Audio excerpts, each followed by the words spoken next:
ঘৰৰ কাম কৰি আছিলোঁ মানে ৰাতিপুৱাই সি ওলাই গৈছে ঘৰৰ পৰা মই কৈছোঁ কেতিয়া আহিবি সি কৈছে 3টাৰ পৰা বা 4:30মানত আহি পাম আৰু ঘৰ তহঁতে কাম কৰি থাক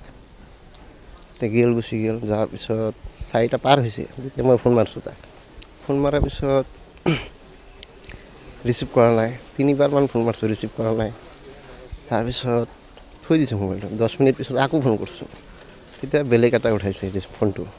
উঠাৰ পিছত কয় কি যে এই এক্সিডেণ্ট হ'ল ডাইৰেক্ট টুকুৰা হৈ গৈছে এইখিনিয়ে ক'লা মোক ৰেল লাইনত মানে এইটো জালুকবাৰী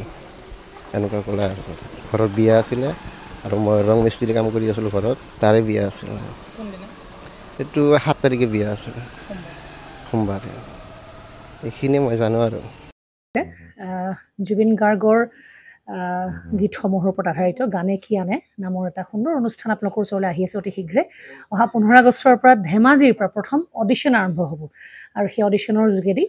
বিভিন্ন কণ্ঠশিল্পীসকলে যিসকলে এই অনুষ্ঠানত যোগদান কৰিব বিচাৰে তেওঁলোকে এই অডিশ্যনৰ যোগেদি আগবাঢ়ি আহক আৰু জুবিন গাৰ্গৰ বহুত ভাল লগা গান আমি সদায় শুনি আহোঁ আৰু আপোনালোকৰ যদি ভাল লগা গান থাকে জুবিন গাৰ্গৰ আপোনালোকে গাই ভাল পায় তেন্তে অডিশ্যনত যোগদান কৰক মোৰ ফালৰ পৰা আন্তৰিক শুভকামনা থাকিল এই সম্পূৰ্ণ অনুষ্ঠানটোলৈ ধন্যবাদ